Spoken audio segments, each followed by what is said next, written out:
Today on the Topping Show, Bud Light releases an ad and of course it flops. Target turns out to donate to a group that promotes kids transition without parental knowledge or consent.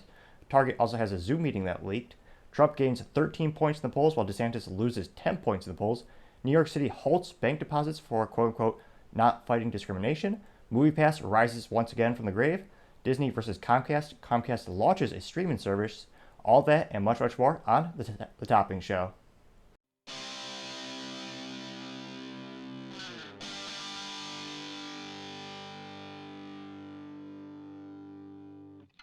Thank you everyone for taking the time to tune in today. Today's episode of Topping Show is sponsored by Topping Technologies. Topping Technologies is an IT value-added reseller and services company with a special proficiency in IT security. Heck, I see their founder at least twice a day. Gotta say he's quite handsome and brilliant. He's me, that's a joke. If you're an IT leader or a business owner, you need a little assistance, reach the team at sales@toppingtechnologies.com. Now, going on to the business part of the podcast, you have Netflix users are irate and enraged as the password cracking leaks over into the US for their policies. Users are actually quitting, arguing that they are paying to use the devices, not where they are with the devices, with the newest policy being Netflix is only going to give you a certain amount of devices in your home. So if you travel for work, you're shit out of luck. Or if you have kids in college who are not in the household and you want to share passwords, too bad. They have to have a paid sharing plan, which comes in about $8 per month. Now, other countries, it's estimated that 25% of UK subscribers also share their passwords, and there are now 103 countries that this policy is rolled out to. The hypocrisy is a little unpalatable for most because Netflix famously, just winding back the clock a couple of years, in 2017 they were tweeting saying to share a password is to love someone, or something cliche around that, because at the time the shareholders in the company wanted to build up the largest number of users. Regardless of profitability, they wanted to show that they had the biggest user base, which of course it attracts more investors because more people are using your product and your service. You see this with other media companies, especially social media companies like Facebook, Twitter. There are a lot of bots on those platforms, but there wasn't really much of an incentive to get rid of them because the bigger the platform looked, the more profitable they thought it could eventually become. Now, time shall tell to see how many people in the United States actually quit Netflix because of this policy. Again, it's a hyper-competitive industry now with more people having streaming platforms than you can count and less exclusive content. One of the reasons Netflix flourished is because they had these exclusive contracts with producers and licensing companies that hold the intellectual property for a lot of the materials, such as the classic TV show Friends. I believe a couple years ago, Netflix paid $100 million to license that intellectual property for 1 year, because they knew people would be willing to pay for Netflix subscription on that show alone, and it did increase their user count at the time. So we'll see how long the pushback is publicly. If more and more people quit, maybe they roll the policy back, but given the hyperinflation and just the cost of everything going up and the businesses needing to become more profitable, I suspect they're going to try to keep it in place unless a disproportionate amount of people quit. Speaking of lack of profitability, you have MoviePass coming back from the grave. Now, they went bankrupt a couple years ago. Maybe about 4 years ago, they, rest in peace, they bit the dust. Now, the concept at the time was sound. It was an interesting idea. It was a situation in which users could pay a monthly subscription. At the time, it was $10 per month, I believe, and they could see as many movies as they want. Or no, I digress. The old deal was $9.95 per month, and they could see any movie they want. Which, of course, they bled money, as in they lost money, and that's why they went bankrupt, because it was a good idea, like a really good idea for end users. It helped them immensely, especially moviegoers or movie fanatics, whatever they call themselves, in terms of, there's a club or name for everything, but it allowed them to see a bunch of movies essentially for free, because if a movie's $10 after 3 movies, there's a lot of upside. Now, MoviePass was paying the movie. It was a shared situation where the movie theaters, they weren't too happy too, because they were getting some money back from MoviePass. So it caused them to go bankrupt, and now they're relaunching the idea, now limiting it to about 4,000 movie theaters in the United States. And now this is bad marketing. The price is $10 per month, which, again, it sounds silly, but $9.99, like $9.99, psychologically seems cheaper than $10, even though after taxes it is more than $10. But you see this in retail all the time. Go shop for anything at a store, You see milk is $2.98 per gallon. You see water for, bottle of water is 99 cents. It's always below that number because it sounds cheaper. For them not to just lower it by a penny just to get that psychological edge and that advantage, that was silly. I can't believe they fell for that. That almost belongs in the business blunder, this section of the day. But another interesting thing is now you can only see 1 to 3 movies. And it's $10 per month. So as long as you see 2 movies, you're basically getting a good deal. Because I think the average movie ticket these days is between $9 and $13 per ticket. Of course, then you have to buy, or many people think they have to buy, the concessions with the popcorn, which of course is where they make all their money and the profit. Most of the money when you go to the movie theater, the large part of that ticket goes to the actual producers of the movie. The movie theaters thrive on the actual concessions, which is why you see so many movie theaters expanding into alcohol products as well as high-end food products with even grilled hamburgers and what have you. It'd be nice if one of them did grilled salmon. But I digress. So it'll be interesting to see if this concept revived again. Will it be good? Will it be a mutual win for the movie theaters as well as MoviePass? Now, the other thing that MoviePass has to compete against now is the theaters themselves. So, very similar to Netflix, when the concept first came out, there wasn't really a lot of competition for a item like a MoviePass. Anecdotally speaking, I couldn't think of one, although I really don't see that many movies. But now, individual movie theaters as well as movie theater chains, such as the big ones being AMC and Cinemark, they have their own subscription services. So you can pay them, and of course you're limited to their movie theaters, but those companies have a plethora of movie theaters, with AMC being headquartered in Kansas, then you have Cinemark being headquartered over in Plano, Texas. So it'll be interesting to see if, and the movie theaters did agree, MoviePass is coordinating this with them. So time shall tell to see if this is an additional benefit, or given all the information that's out there, the competition, and just the trends of people seeing more and more things at home, I can't help but think this will just be returning back to the grave in a couple years later. Now, going back to the theme of streaming having an unlimited amount of competition, you have Disney and Comcast fighting over Hulu. Now, Disney will most likely purchase it because they have a majority share in Hulu. They have about 66%, so 2/3 share, so they have over a majority. And Comcast currently owns 33% of Hulu. And in terms of a business blunder, Fox News or Fox, they invested in Hulu and then they sold it off. Brilliant business decision.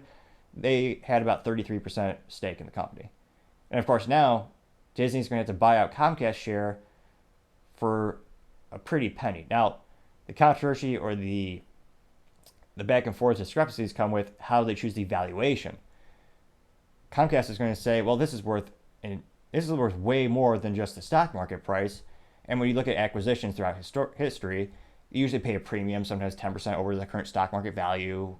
So it'll be interesting to see where they actually choose. And more importantly, it took years, but Hulu just now became profitable for the first time, giving it an extra premium of value where many streaming services bleed for years, as in they lose money for years, hoping they'll actually make a profit, similar to publishing music, magazines, even books. It's rudimentary to say, but it's a little bit of a crapshoot. You have to hope that you find that one that makes it profitable. And of course, I think Hulu can be partially contributed because of the distribution rights for Rick and Morty, and I believe there's a funny one with the aliens. I think it's Solar Opposites. They have a couple streaming exclusivity contracts with a couple of those creators, which draws people to the platform. Now, right now, you have Disney and Comcast arguing what's the current value, and they're billions apart. So it'll be interesting if they come together. Comcast is also arguing that Disney is devaluing and diminishing Hulu's value because Hulu is not in international markets, which that seems to be a business blunder in and of itself. Again, this is a streaming service. It's not like you're shipping a book in the mail. With international e-commerce and commerce, you really just have to worry about local setting up. I believe you have to have local sales taxes for all the different countries. And as long as you collect sales taxes and pay those countries the taxes from that, most of them are pretty happy with you to actually do business with them.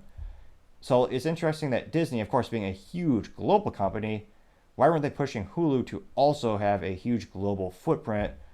That's beyond me. Now, other business news, of course, more streaming.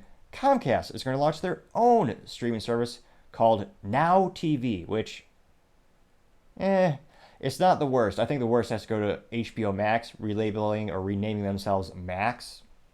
That's probably the worst name in terms of who the hell knows what that means. I mean, the pinnacle of the company, what made HBO unique was they were one of the first subscription models where they shipped you a box to get around the FCC because it wasn't being broadcasted publicly. It was your little cable box modem thingamajig. And instead of using that iconic name, HBO, which everyone knows, they chose, and then they became HBO Max. They go, we're just going with Max, which also is a person's name, which also makes it more confusing. Business blunder again. But now Comcast is launching their Now TV, which also includes Peacock, which is, in my opinion, really only known because they were the company, NBC owns Peacock, which means they have the exclusive distribution rights for their intellectual property, which realistically is only known as The Office. That's the big success they've had in the past couple of decades in terms of actual production where it made a profit and it was just a huge cultural hit and many people tuned in. And now Comcast is going to launch that, so Peacock will be included in Now TV. It'll cost $20 per month. Again, a marketing fail. Why not make it $19.99? What is with these companies not understanding basic human psychology around pricing? Do they really need that one penny? Again, it'll probably be, if it's $19.99 or even if it's $20, it'll be $21 or whatever it is after the tax, depending on your local sales taxes between city, state, local. But again, so that's going to be $20 a month at a time where people are hurting, fiscally speaking, hyperinflation, 40-year high, and you have all these streaming platforms competing for the end user's dollar. Do people really want to pay one extra? So this will start off being mainly for their Xfinity internet customers, but I suspect they're going to want to grow that platform eventually to go to all users. Needless to say, I think people are going to, the piracy rates these days for media, you might have a resurgence of LimeWire, which was a defunct BitTorrent torrenting platform back in the day. They might still be around, but so this is going to have 40 channels or 40 live channels and 40 free channels which are supported with advertisements. But again, how many streaming services do people need? I mean, so much of people's lives just watching all of that.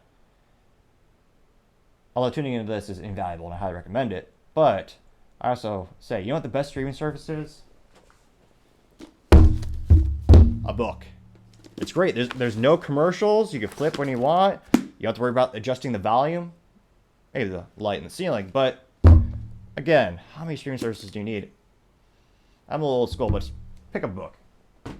Now, going on to the culture part of the podcast, you have Target, headquartered in Minnesota, one of the most long, well-known retailers in the United States. Well, it turns out the controversy grows deeper as people found out that they donated to a nonprofit $2.1 million. That's a lot of cash.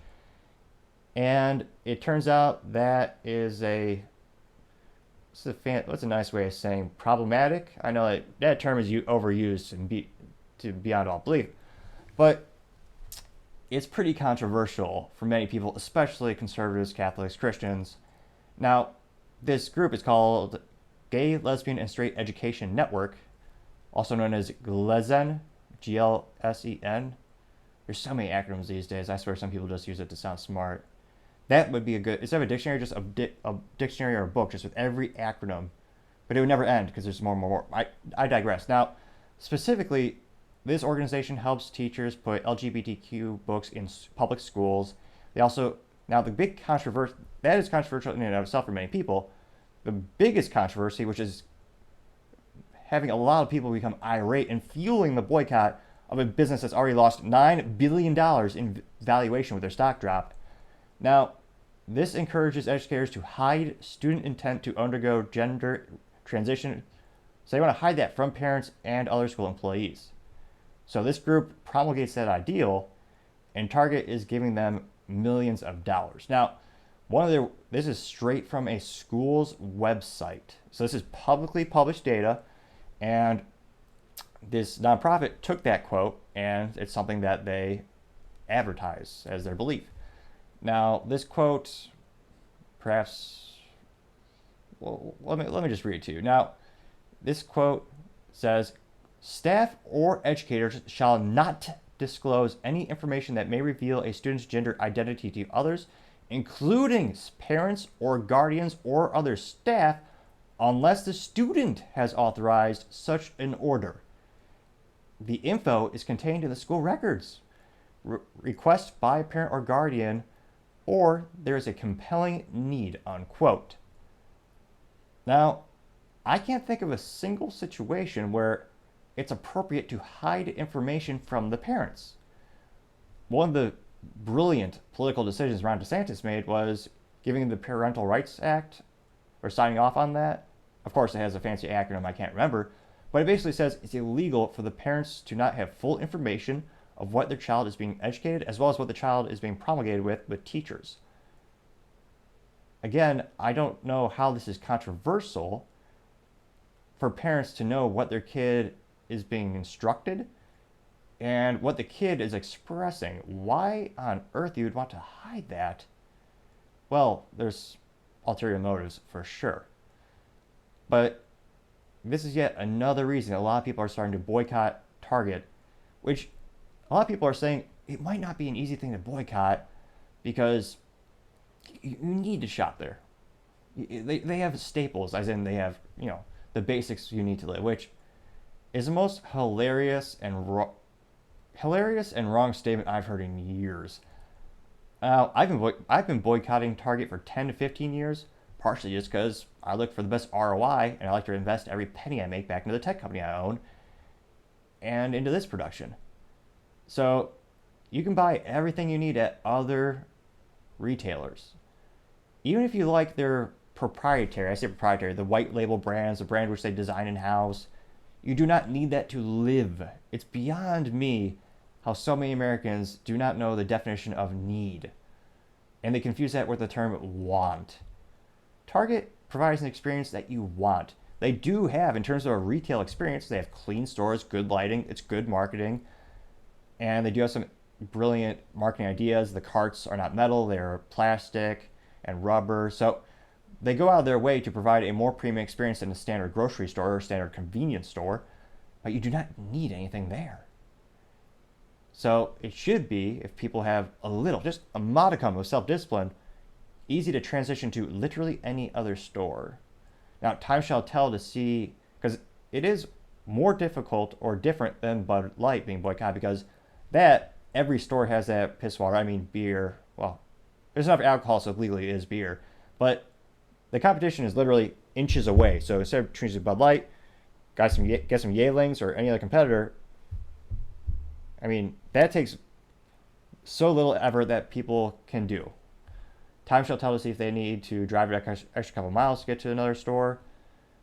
Time shall tell. Now, other interesting cultural news, Target, one of their meetings for their DEI, diversity, I forget the acronym, diversity, inclusion, which that shouldn't be, on its surface, I think that's a good idea. I think people should put a premium on diversity of opinion and not just solely focus on the race of folks. I mean, maybe I'm just a little irate because there's no Cuban national holiday or something like that. Nevertheless, this was leaked, and you may notice a couple interesting things about this and be concerned with brainwashing. There's a smarter term than that, but this is with the Chief Diversity and Inclusion Officer and VP of HR at Target. So let's see what they have to say.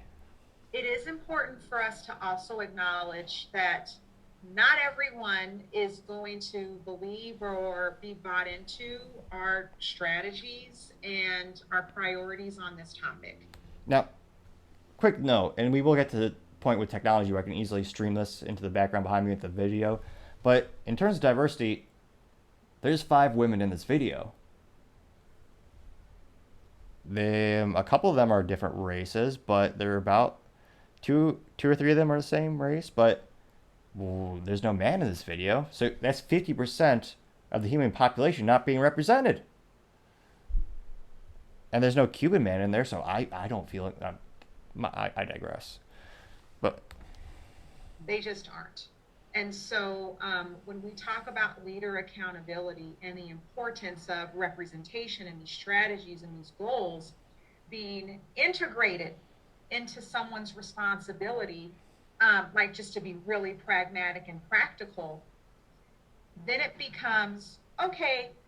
You don't like we may not be able to change your mind shift on appreciating why this is important, but you do understand that as a part of your job responsibilities, you will lead inclusively, you will have representation on your team, you will be responsible where's my representation? It's not in this meeting.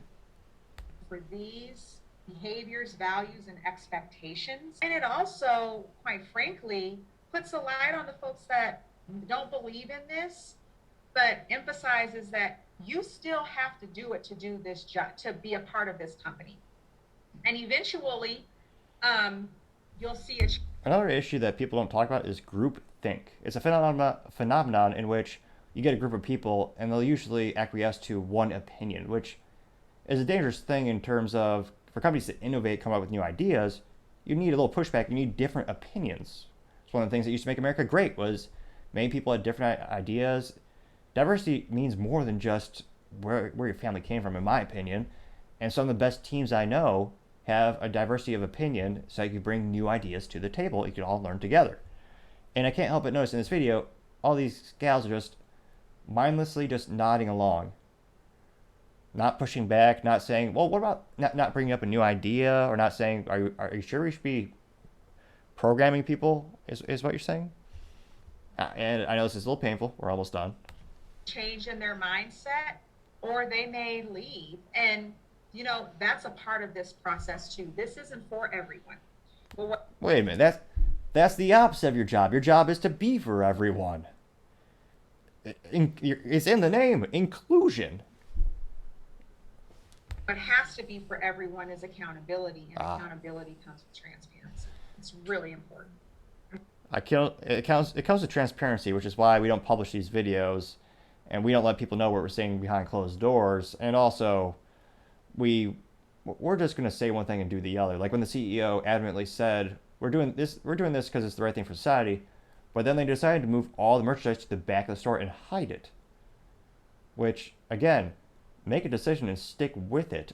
Stick to your guns, some might say. I mean, trying to play politics usually does not work out well. And again, the issue with Target, I keep saying this again and again and again, it has less to do with the LGBTQ, because they have had the initiatives where they have publicly funded parades and they have merchandise. They've had that for years. That's not the main controversy to this issue, I believe. The main controversy was the kids section and the kids swimsuits and the satanic materials. And when I say satanic, I'm not being bombastic, or I'm not saying being hyperbolical.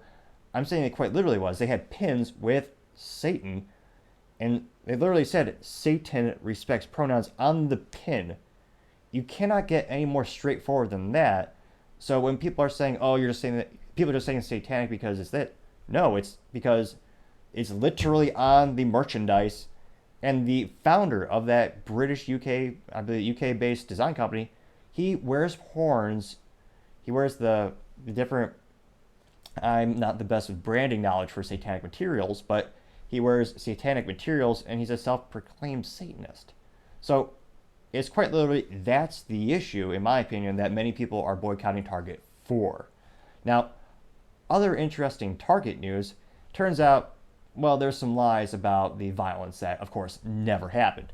Now, when the controversy first came to the forefront, when people realized, wait, why are there kids' materials with satanic pictures on it? You also have these transitional, I forget if they call them trans swimsuits, or swimsuits designed for boys to tuck, not to get too graphic, but tuck their junk to look more feminine. This is all new to me, but that's when the controversy really came to the forefront. Now, when that happened, the CEO and Target, they all said, we're moving the merchandise back, and we're going to backtrack because conservatives are getting violent. I mean, they're threatening store employees. And yet, not a single example came to the forefront.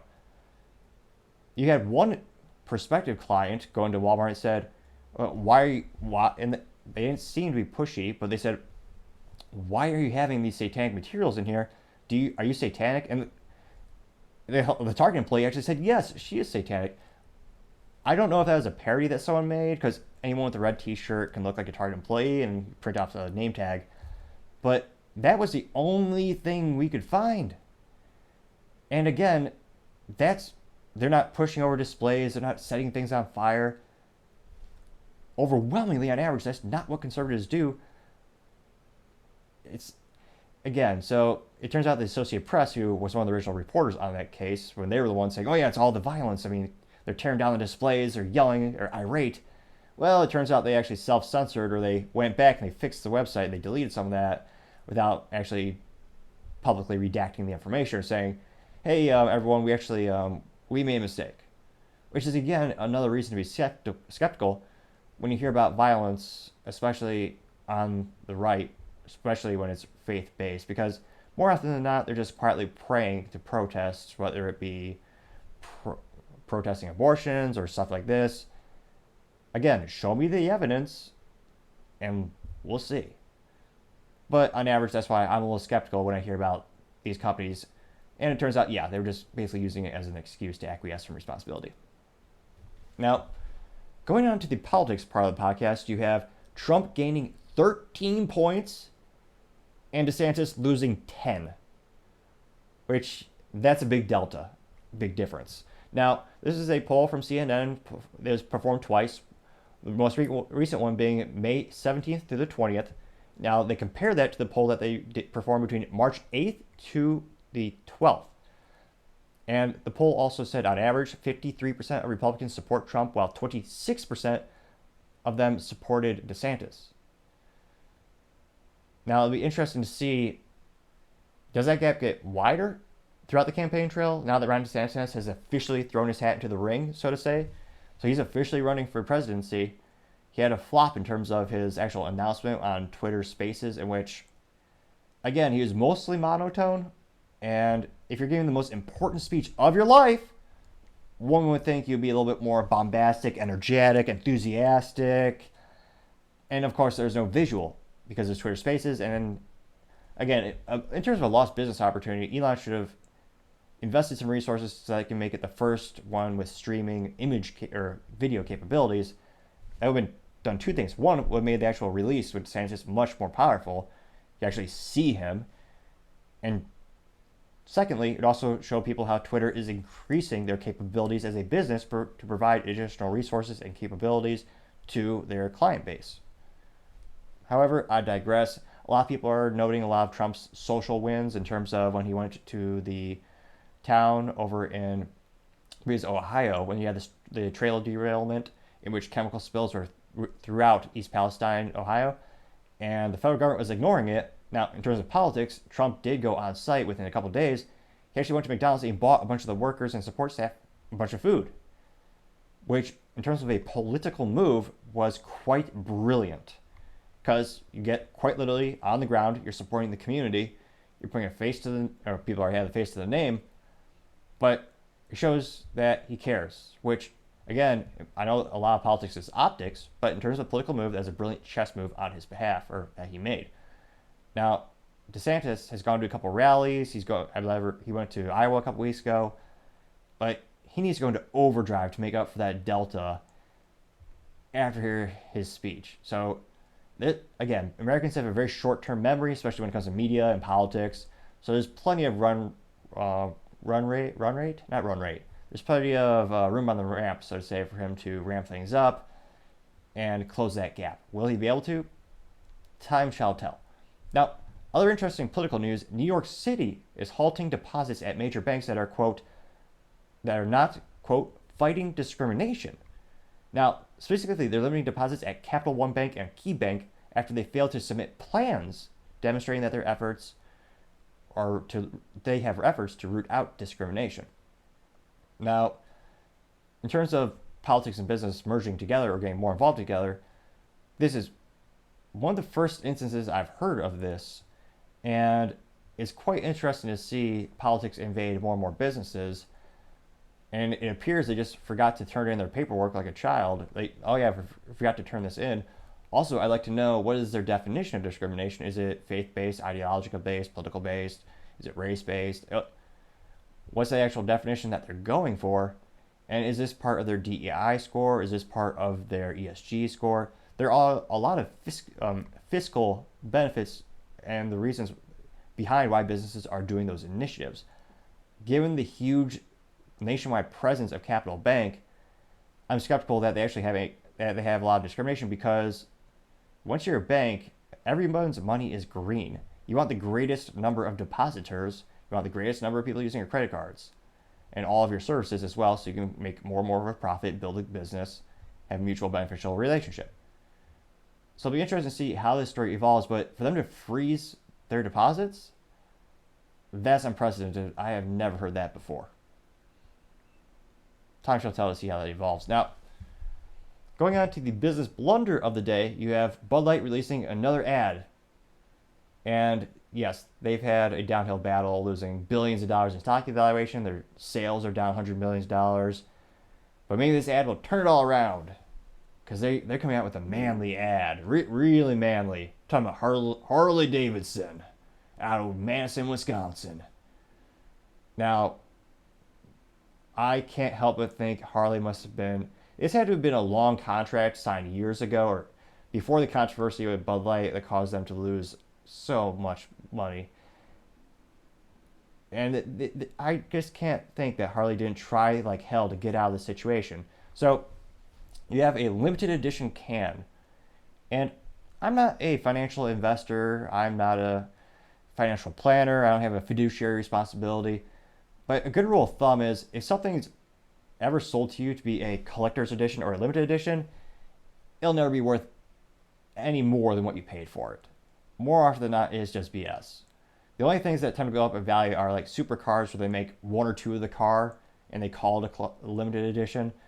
But usually the limit is how much they can sell. It's not really a limited edition. And again, it's a beer can. So someone might save it in terms of a novelty. Just be like, this is how Harley Davidson destroyed their brand. Now, you have a Bud Light can with the Harley Davidson logo slapped on there, which, from a business perspective, prior to all the controversy, Bud Light would have been good for Harley, because they just get paid a royalty. They're basically just getting paid amount of money to put that logo on there and have their intellectual property licensed. So prior to the controversy, Bud Light probably would have been a good upside for Harley. But think about who drives Harleys, which again is an issue for the company because their clients are dying. I don't mean to be too literal, but that is what's happening. That's why they came out with an EV motorcycle, to try to attract a younger consumer in a different market as they diversify their portfolio. But for many years, Harley's had an aging, ever-increasing customer base, and they're trying to figure out, how do they pivot? Is this how they do it? I highly doubt it, but let's listen to this fun ad.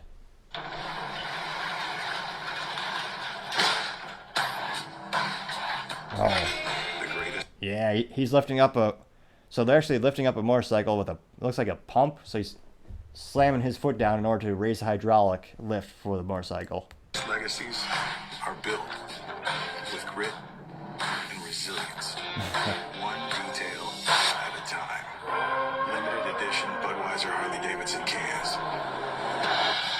For those who give everything to their craft. This Bud's for you. No, it's not. You're not their target customer. And the crazy thing is, Harley, this is not a cheap thing for Bud Light to do. Harley Davidson is one of the most premium brands in terms of just, they don't do a lot of licensing agreements to begin with. You usually don't see their t-shirts at random malls. You have to go to the dealership to get an authorized, authentic, Harley Davidson t-shirt. And that t-shirt probably costs more than a lunch. I think it's like $40-$50. It's because they put a premium price on their brand. Their intellectual property is a huge value of the company. And to just slap it on a cheap beer that you're going to throw away after you drink. So the logo is literally getting thrown away in the dustbin, or the trash bin if you're American. And of course the guy had a beard, which beards are always manly, so that's an upside. But it's just one of those things where this is just going to make Harley look bad. Bud Light right now is radioactive from a business perspective. Everything that touches them is decreasing their sales. All the brands that InBev owns, which is the parent company over in Belgium, they're all decreasing. All their brands are going downhill as more and more people realize, oh, wait a minute, Bud Light's not a standalone business. They're owned by Anheuser-Busch. Anheuser-Busch is owned by InBev. So there's a big, big effect when you throw the little pebble in the pond, you have that ripple effect. All of those brands are getting infected and decreasing in sales. And again, prior to the controversy, the average Bud Light drinker, Budweiser drinker, I'm guessing either frat boys or older gentlemen, which for Harley, that's kind of their customer profile on average. That might make sense, but right now, yeah, this is a business blunder. Harley's already been made fun of with South Park, where they said only the F word drives Harleys, and they all make loud noises, are obnoxious, which, but this is just going to multiply that effect even more, and again diminish the value of the brand. Which, again, there are a lot of motorcycles out there, but a big value add or the big premium that people put on it is the name, the brand, the American heritage. It's been built in Wisconsin for over 100 years. I mean, that is a huge achievement, especially for a business to have a manufacturing presence in the United States. That's prohibitively hard, which is why you have to have a greater price than the competition, because your overhead's a lot greater with labor, all rules, license, regulations.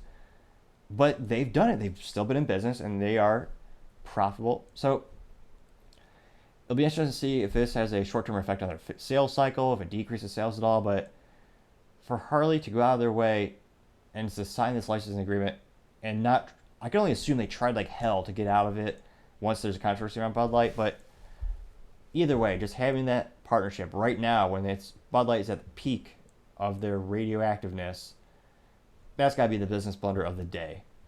Thank you, everyone, for taking time to tune in today. Don't forget to like, subscribe, and comment. Each one of those things helps the channel grow and develop. Also, don't forget to tell your family, tell your friends, tell your enemies, heck, tell your coworkers, tell anyone and everyone. Just stay safe and fight the good fight.